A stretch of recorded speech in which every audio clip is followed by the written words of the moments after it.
சிலர் ஆசைக்கும் தேவைக்கும் வாழ்வுக்கும் வசதிக்கும் ஊரார் கால் பீடிப்பார். ஒரு மானமில்லை அதில் ஈனமே, அவர் எப்போதும் வால் பிடிப்பார். கால் பிடிப்பார் வால் பிடிப்பார்னு எதுக்கு இந்த சாங் அப்படின்னா, இந்த சாங் பர்டிகுலராக இந்த சாங் வந்து நம்ம சிஎம் நிறைய சாங்ஸ் பாடியிருக்காரு. நீங்கள் கேட்ட பாடல் மாதிரி நிறைய சாங்ஸ் பாடியிருக்காரு. நீ இல்லாத உலகத்திலே நிம்மதி இல்லைன்னு பாடியிருக்காரு. ரொம்ப ஒரு மெலன்கலியான சாங்கும் பாடியிருக்காரு. இந்த சாங் வந்து பர்டிகுலரான தலைவர் சாங் வந்து ஃபஸ்ட்டு பாடினது during is assembly election campaigning போது பாடினார். ஏன்னா அப்படியாவது தலைவரோட இதெல்லாம் வந்து வருவாங்களான்னு. ஆனால் இப்போ அது ரொம்ப எப்பவுமே அவங்களுக்கு மேட்ச் ஆகும் இந்த சாங். அந்த பார்ட்டிக்கு பர்டிகுலராக இப்போ மேட்ச் ஆகுது. நாளைக்கு அவங்க, அதாவது சிஎம்மோட அப்பா, former leader of DMK party and former chief minister of Tamil Nadu mister M கருணாநிதியோட கமமரேட்டிவ் காயினை ரிலீஸ் பண்ணுறதுக்கு, அந்த காயினை இது பண்ணுறதுக்கு யார் வரா? மிஸ்டர் ராஜ்நாத் சிங் வராங்க. அதுக்கு இன்னைக்கு வந்து ப்ரெஸ்ஸில் வந்து இவங்க கொடுத்தது தானே வரும். இப்போ பெரிய பார்ட்டி, அதுவும் ரூலிங் பார்ட்டியாக இருந்தால் அவங்க என்ன கொடுக்குறாங்களோ அந்த மேட்ரு, அந்த சப்ஜெக்ட் வந்து என்ன கொடுக்குறாங்களோ அதுதான், ஒரு சிங்கிள் வேர்டு கூட மாறாமல் அப்படியே தான் வரும். அதனால் இன்றைக்கி ப்ரெஸ் ரிலீஸில் பார்த்தீங்கன்னா most of the TV channels போட்டதெல்லாம் டிஎம்கே பார்ட்டி, அதாவது ஸ்டேட் கவர்மெண்ட் வந்து ruling party is thanking the central government. அதாவது யூனியன் இல்லை, ஆனியன் யூனியன்லாம் இப்போ வரல, யூனியன் வராமல் சென்ட்ரல் கவர்மெண்ட் மத்திய அரசை அவங்க நன்றி சொல்கிறாங்க. இதுக்கு இந்த கமாமரேட்டிவ் காயினுக்கு ரிலீஸ் பண்ணுறதுக்கு ராஜ்நாத் சிங் வராரு அப்படிங்கிறதுக்காக இவங்க தேங்க் பண்ணுறாங்க. ஓகே, அதனால தான் நிறைய அந்த காயின் ரிலீஸ் பண்ணுற அந்த இவரோட எம்கே மிஸ்டர் எம்கேயோட வாசகம் மாதிரியே கோர்ஸ் மாதிரி நிறைய வந்திருந்தது. அதாவது நாங்கள் அரசு தான் கண்டிக்கிறோம், அரசியல் பண்ணலை அப்படிலாம். அது என்ன இதுவோ அவங்க வேணுங்கிறப்ப நான் தான் நிறைய என்னோடய வீடியோஸில் சொல்லியிருக்கேன்.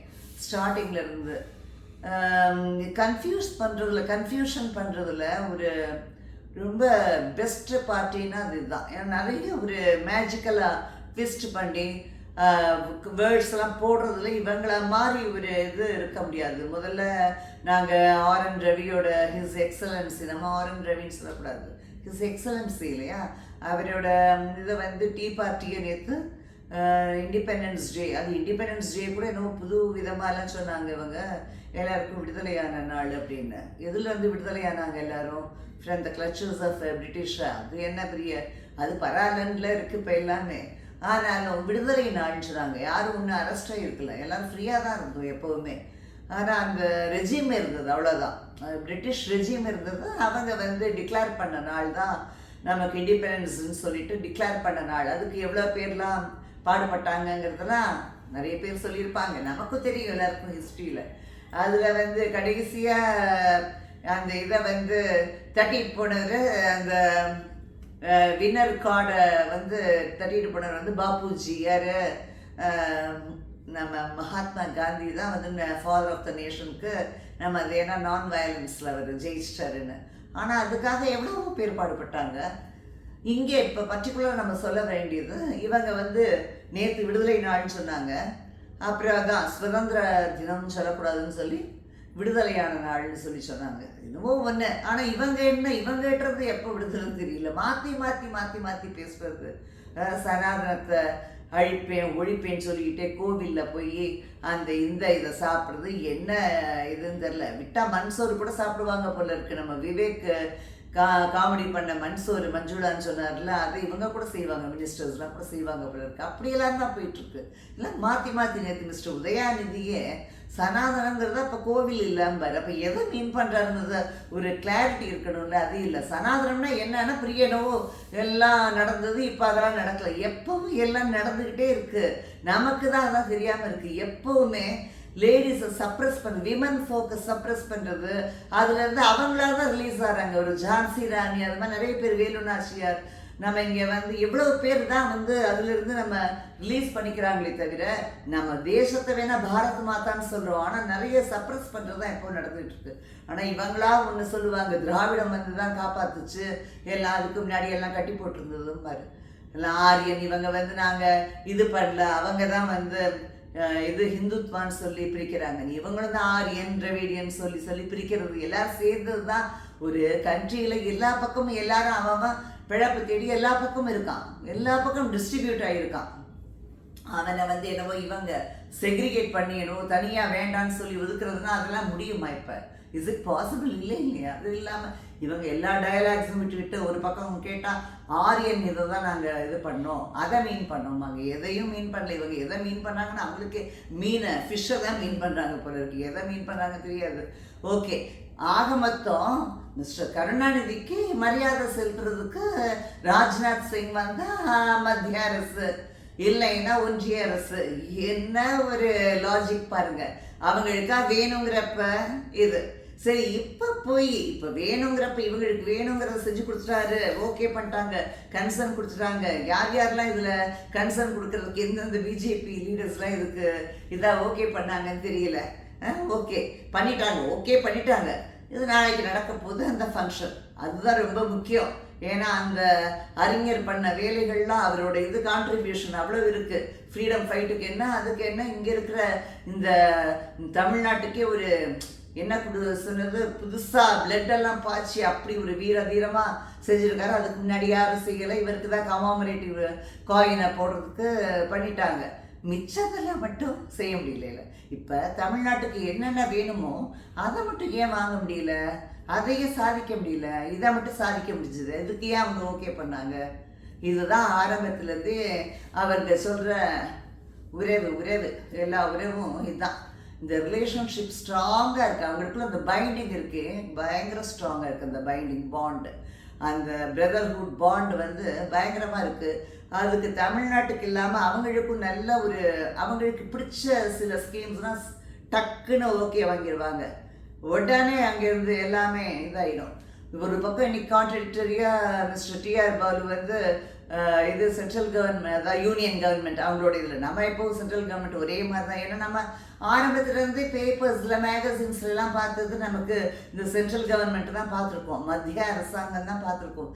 இப்போ ஒன்றிய அரசாங்கம்னு சொல்கிறதுக்கு நமக்கு வர மாட்டேங்குது. அதெல்லாம் இவங்க அதை கையில் எடுத்தால் அது நம்ம கண்டிப்பாக சொல்லவே கூடாதுன்னு இருக்கும்.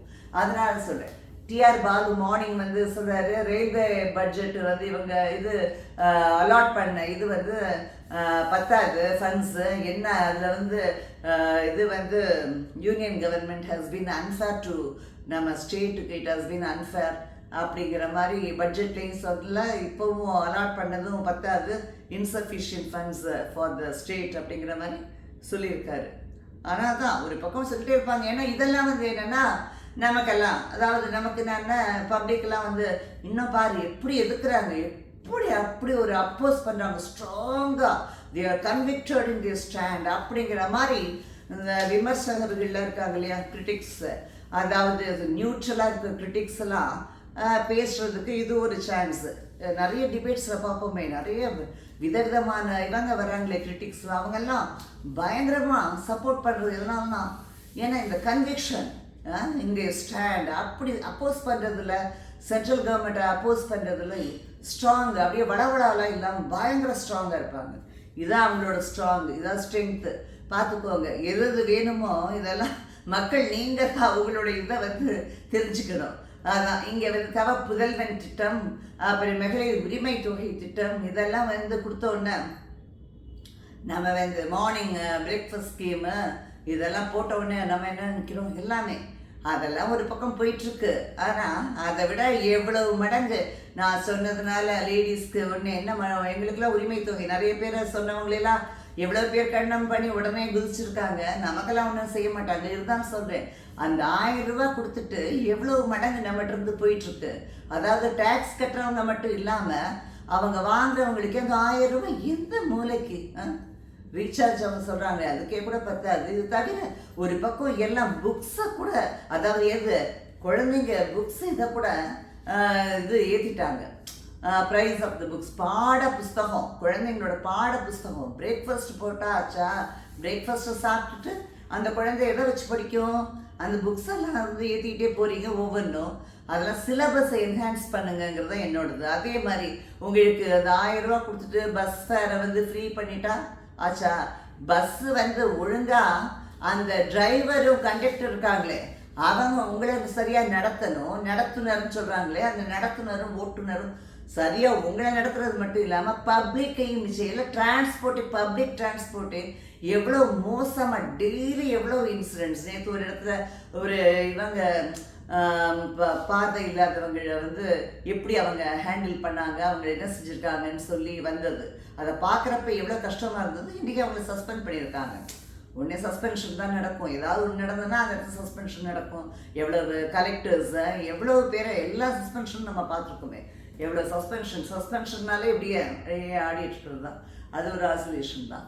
அது மாதிரி இது ஒரு சஸ்பென்ஷன் நடந்திருக்கு. இது வந்து பெர்மனன்ட் சஸ்பென்ஷன்லாம் எப்போவும் இருக்காது. அதுக்கு உண்டான அவங்களும் அதை இதாக எடுத்துக்க மாட்டாங்க ஸ்ட்ராங்காக. இதெல்லாம் எப்போவும் நடக்கிறது தானே அப்படின்னு எப்போ மரியாதையை நடத்த தெரிஞ்சுக்கோங்க. ஒரு பக்கம் தமிழன் எல்லாம், நான் தமிழன் தெலுங்குன்னா சொல்கிறதுலே எனக்கு இது கிடையாது. இருந்தாலுமே நம்ம முதல்ல மனுஷனாக இருக்கணும். மனுஷனாக இருக்கிறது தான் என்றைக்குமே ஹியூமனாக இருக்க பழகிக்கோங்க முதல்ல. அது எங்கெங்கே அந்தந்த வேலையில் இருக்கிறப்போ ஒருத்தரை பப்ளிக் இதில் வந்து ஹேண்டில் பண்ணுறவங்க வந்து ரொம்ப கவனமாக இருக்கணுங்கிறது இதுதான்.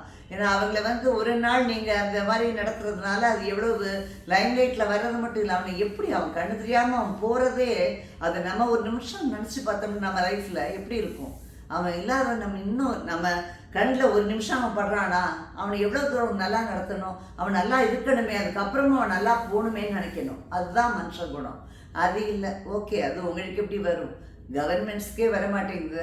இதெல்லாம் எடுத்து நடத்துகிற கவர்மெண்ட்ஸே ஒருத்தரை வந்து வழி நடத்தி எவ்வளோ தூரம் கொண்டு போகிற ஒரு கவர்மெண்ட்டுக்கே அந்த எண்ணம் வர மாட்டேங்குது. உங்களுக்கு என்ன கொஞ்ச நேரம் தானே அந்த ஆளுங்களை பார்க்குறீங்க. ஓகே, அதான் எல்லா இடத்துலையும் இப்படி நடந்துக்கிட்டே இருக்குது. ஒவ்வொன்று நீங்கள் நினைக்கிறீங்க அந்த 1000 ரூபாய்க்கு உங்கள்கிட்ட பதிலுக்கு எல்லா இந்த வரியெல்லாம் ஏற்றிட்டாங்க. அதே மாதிரி இபி ஏறி போச்சு, விலைவாசி ஏறி போச்சு, எல்லாமே ஏறி போச்சு. இந்த 1000 ரூபா கொடுத்ததுக்காக நீங்களாம் எவ்வளோ பேர் அப்பப்போ அவங்க வேணுங்கிறப்ப இந்த பப்ளிசிட்டிக்காக அதுக்கு அவங்க செலவு பண்ணுறப்ப அப்போ வந்து இது பண்ணுறீங்க. வந்து எல்லா இடத்துலையும் அண்ணன் சகோதரர் என்னென்னவோ சொல்கிறீங்க. ஏதோ ஒன்று கொடுக்குறாங்க கவர்மெண்ட்லேருந்து. எங்கள் எல்லாரோட கான்ட்ரிபியூஷன் தான், நம்ம எல்லாரோட கான்ட்ரிபியூஷன் தான். அதை நினைக்காம நீங்கள் என்னவோ வாரி வழங்குறாரு. அந்த மகளிர் உரிமை தொகைங்கிறது கவர்மெண்ட் இதுலேருந்து வர மாதிரி தான் சொல்லணும். அந்த தாத்தா பேர் நாளைக்கு அவர் வந்து காயின் போடுறது வேணா கவர்மெண்ட் இதில் பண்ணிக்கட்டும். நம்ம இதில் வந்து அவர் பேர் இதுக்கு போடணுங்கிறது யாராவது கேட்டிங்களா? அவர் தான் கொடுக்குறாரா இல்லை இவர் சொந்தமாக கொடுக்குறாரா? அது ஸ்டார்டிங்லன்னு சொல்கிறேன். யாருமே அதை அவங்க பார்ட்டி ஆளுங்க வேணா அவங்க தலைவர் பழைய தலைவர்னு ஏற்றுக்கலாம். மிச்சம் எல்லாரும் எப்படி ஏற்றுக்க முடியும்? அந்த ஸ்கீமை சொல்கிறப்ப எப்படி சொல்ல முடியும்? அதெல்லாம் நினச்சி பார்க்கணும். எல்லாமே இதாக இருக்குது. அதே மாதிரி எல்லா இடத்துலையும் எல்லோரும் நிறைய பேர் பேசியாச்சு. இந்த கல்கட்டா இதில் வந்து ஒரு டாக்டரை வந்து அவங்க டெத்து ஆனதுக்கப்புறம் கூட நடந்தது. அது வந்து பீப்புளோட அந்த பெர்வர்ஷன் மட்டும் இல்லை, அது ஏன் இவ்வளோ ஒரு அவனுக்கு அவுட்லெட்டுங்கிறது இந்த மாதிரி ஒரு இந்த இதில் போகிறது நல்லாவே இல்லை. ஏன்னா குழந்தைங்கிறது எல்லா விஷயமும் ஒரு பப்ளிக் டாய்லெட்லேயே ஒருத்தன் வந்து கேமரா வைக்கிறாங்கிறான். எவ்வளோ கேவலமாக அதில் என்ன ஒரு ஹாப்பினஸ் அவனுக்கு கிடைக்குதுன்னே தெரியல.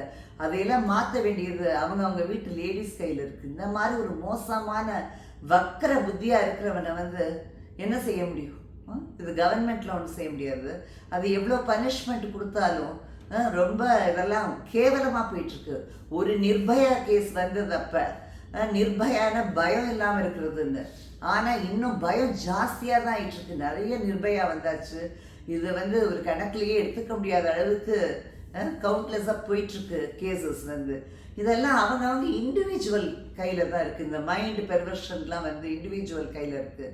அதே மாதிரி கவர்மெண்ட்ஸோட கையில், கவர்மெண்ட்ஸ்னால் ஸ்டேட் அண்ட் சென்ட்ரல் கையில் இருக்குது. இந்த போதைப்பொருள் இதை வந்து என்ன நடக்குதுன்னே தெரியல. திரும்பி ஏதோ கஸ்டடியில் எடுத்தீங்க, என்ன இதில் எடுக்கிறீங்களோ தெரியல. அதை பற்றின ஒரு டீட்டெயில்ஸும் யாருக்கும் வரல. இன்னும் நிறைய நான் சொல்கிற மாதிரி என்ரூட் ஆச்சு, எக்கச்சக்கமாக என்ரூட் ஆச்சு. நான் ஒரு வீடியோவே தனியாக அது கொடுத்துருந்தேன். என்னோடதுல நிறைய வியூஸ் இல்லைன்னா கூட நான் ஃபஸ்ட்டு நானே என்னோட இதை வந்து ரசிச்சுப்பேன். ஏன்னா அதில் வந்து நான் சொல்லியிருந்தேன் சில்க் ரூட்டு இந்த இதெல்லாம் இருக்கிறது வந்து நல்லது. பட் ஸ்பைஸ் ரூட் சில்க் ரூட்லாம் நல்லா இருந்தது அப்போ. பட் இந்த இது வந்து நல்லா இல்லை, என் ரூட் ஆனது. இதை வந்து ஃபஸ்ட்டு இந்த மாஃபியாங்கிறது ரொம்ப தப்பான ஒரு விஷயம். இதை வந்து நம்ம எப்படி இதை ஒழிக்க போகிறோங்கிறது பார்க்கணும். ஏன்னா இதை யங்ஸ்டர்ஸ் மத்தியில் நிறைய நுழைஞ்சாச்சுன்னா அவங்க வந்து இதுக்கு அடிக்ஷன் ஆயிட்டாங்கன்னா அதுக்கப்புறம் அதுலேருந்து ரிலீவ் பண்ணுறது, அடிக்ஷன் பண்ணுறதுங்கிறது ரொம்ப கஷ்டம்.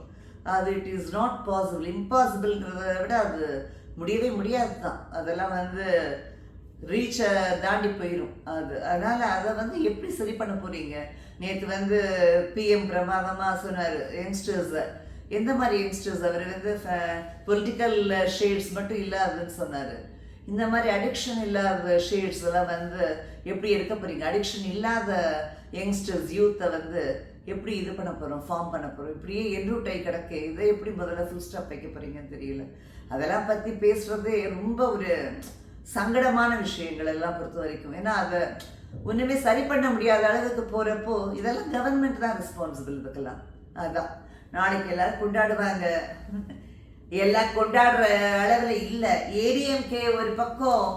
நான் வந்து என்னோட இது என்னென்னா, நம்ம இப்படியே விட்டோம்னா பிஜேபி அண்ட் டிஎம்கே ரெண்டும் சும்மா அப்படி ஃபைட் பண்ணுற மாதிரி ஃபைட் பண்ணிட்டு நமக்கு ஐவாஷ் இப்படியே பண்ணிகிட்ருக்கோம். ஆனால் எல்லா ஷேக் ஹேண்ட்ஸ் நான் முன்னாடியே சொன்னேன், ரெண்டு பேரும் same blood, why blood same blood அப்படிங்கிற மாதிரி ஒரே தான்.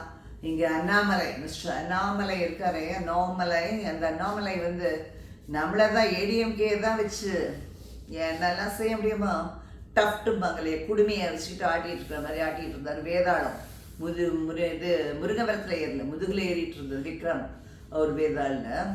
இப்போ வந்துட்டு போய் நாளைக்கு அந்த டீ பார்ட்டிலையும் பார்ட்டிசிபேட் பண்ணுவார். அவர் சும்மா தானே ஃபைல்ஸ்லாம் நிறைய ரிலீஸ் பண்ணார், ஆடியோ ஃபைல், வீடியோ ஃபைல்னு. அதெல்லாம் ஒன்றும் கிடையாது, எல்லாம் ஐவாஷ் ஃபைல் தான். அதனால் இவங்க ரெண்டு பேரும் என்றைக்கும் ஹேண்ட் இன் ஹேண்ட் தான் ஷேக் ஹேண்ட்ஸ் பண்ணிப்பாங்க. ஏடிஎம்கேங்கிறது என்றைக்கும் நல்லா இருக்கணுங்கிறது not only for the sake of இப்போ இருக்கிற இவரை மட்டும் நான் சொல்லி இபிஎஸ்க்காக மட்டும் சொல்லலை. எல்லா கேடர்ஸும் நம்ம சும்மா இருந்தோம்னா, நமக்கு பிடிக்கலை வந்து நம்ம பார்ட்டி ஹெட்டை பிடிக்கலைன்னு சொல்லிட்டு விட்டோம்னா டிஎம்கே தான் நம்ம சப்போர்ட் பண்ணுறதா ஆகும்னு அதை இன்டெரக்டாக ஆகும். இவங்களே தான் இருப்பாங்க. இவங்க வந்து இப்படியே இது பண்ணிட்டே இருப்பாங்க. இதை நம்ம வந்து என்டர்டெயின் பண்ண மாதிரி, என்கரேஜ் பண்ண மாதிரி ஆயிரும். அதுக்கெல்லாம் ஒரு நல்ல இது வேணும். ஏன்னா இவங்க என்னைக்கு மாற மாட்டாங்க. இவங்க எல்லாருமே டிஎம்கேல வந்து எல்லாரும் மாற்றி மாற்றி பேசுறது அவங்களோட தான். அந்த ஆர்எஸ் பாரதியில் எவ்வளவோ பேசினார். அதுக்கெல்லாம் யார் கேஸ் போட்டா? நாயெல்லாம் சொன்னார். நாய் போய் எந்த யூனிவர்சிட்டியில் படிச்சுட்டு பட்டம் வாங்கி அந்த காலர் ஒன்று வச்சுக்கிட்டு அது போட்டிருக்காங்கன்னு தெரியல. என்னென்னலாம் பேசினார் அவர். அதுக்கெல்லாம் யாரும் ஒன்றும் சொல்கிறதில்ல. ஏன்னா இவங்க வீட்டு காசில் தான், அதாவது கருணாநிதியோட காசில் தான் எல்லாருமே கோர்ட்டில் வந்து இருக்கிறவங்க எல்லாம் கோர்ட்டு திறக்கிறதே இவங்க காசுலங்கிற மாதிரிலாம் அர்த்தத்தில் பேசினார் அவர். அதெல்லாம் விட்டுட்டு உட்காந்துருக்கோம். இதெல்லாம் நல்லா இல்லை. என்றைக்குமே வந்து டிஎம்கே வந்து என்றைக்கும் அதை மாற்ற முடியாது. எனக்கு ஒரு டவுட்டே ஒரு இது வந்தது. ஹைகோர்ட் எதுக்கு இந்த கள்ளக்குறிச்சி விஷயத்தில் டைரக்ஷன் கொடுத்தது அது இவங்க ஒன்றும் ஃபாலோ பண்ணல. பட் எனக்கு ஒரு இது அப்போ வந்தது டவுட். என்ன கள்ளக்குறிச்சியோட அந்த இலிசிட் லிக்கரில் இப்போ போனாங்க இல்லையா, அந்த இதில் வந்து அப்போ பாயிண்ட் அவுட் பண்ணது ஹைகோர்ட் வந்து என்ன டைரக்ஷன் கொடுத்தாங்கன்னா, ஒன்றா மிஸ்டர் ஸ்டாலின் வந்து அதான் சீஃப் மினிஸ்டர் போய் அந்த இதை விசிட் பண்ணணும், இல்லைன்னா மிஸ்டர் உதயாநிதி ஸ்டாலின் போய் அதை விசிட் பண்ணி அந்த இதில் வந்து என்ன ஆக்ஷனோ அதை எடுக்கணும். ஏன்னா மிச்ச ஆஃபீஸர்ஸ் இதை பண்ணுறத ஏற்றுக்க முடியாது, அவங்க எதுவும் சரியாக நடக்கலைங்கிற இதை சொல்லியிருந்தாங்க.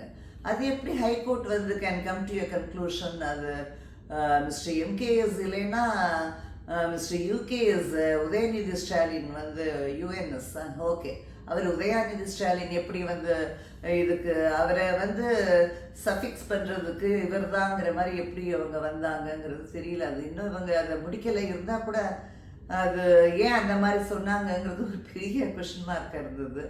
ஏன்னா செகண்ட் வந்து இவர் தான் எப்படி அவங்க வந்து வரலாம், அங்கே இருக்கிற ஜட்ஜஸ் வந்து எப்படி ஒரு கன்க்ளூஷன் வரலாம். ஒரு கவர்மெண்ட்டில் வந்து செகண்டுங்கிறது அவங்க பார்ட்டிக்குள்ளே இருக்கிறதுனா கூட இன்னும் அவங்க வெளியில் டிக்ளேர் பண்ணல, இல்லை இன்னும் இந்த டெப்டி சிஎம்ங்கிறதும் சொல்லிட்டு இருக்காங்க. பட் எனிகோ சொல்கிறதுக்கு முன்னாடியே இவங்க எப்படி சொன்னாங்கன்னு தெரியல, எனக்கு அது ஒரு டவுட்டாக இருந்தது. இந்த டவுட்ஸ் எல்லாம் வந்து வில் நாட் பி கிளியர்டு. எந்த ஒரு டவுட்டும், நிறைய டவுட்ஸ் நமக்கு இருக்குது. இந்த பார்ட்டி அதுவும் வந்து வந்ததுலேருந்து, இந்த பார்ட்டி இது ஃபார்ம் பண்ணதுலேருந்து நிறைய டவுட்ஸ் இருக்குது. அது அன்கிளியர்டாக தான் இருக்கும். அதுக்கு வந்து நம்ம ஏடிஎம்கேங்கிறதும் ஒன்றும் ஆன்சர் பண்ணுற மாதிரியோ இல்லை கொஷின் பண்ணுற மாதிரியோ இவங்கள கொஷின் பண்ணுற மாதிரியோ இல்லை. அவங்க கிளியராக இருந்தால் தான் இவங்களை வந்து என்ன இது கேட்க முடியும். அது கேட்க முடியாமல் இருக்கிறப்போ பிஜேபி வந்து ஒன்று கிளியர் அவுட் பண்ணுறதுக்கு ரெடியாக இருந்துக்கிட்டு அவங்க தான் செகண்ட் பிளேஸ்க்கு வர்றதுக்கு பார்க்குறாங்க இல்லையா. அதையெல்லாம் விடாமல் இருக்கணும். ஓகே, சொல்லணும்னு தோணுது. நாளைக்கு காயின் ரிலீஸ் பண்ணுறத வந்து நம்ம எப்படி பார்க்குறோங்கிறத சொல்லணும்னு நினச்சேன், சொல்லிடுச்சு. Okay, see you all, bye bye.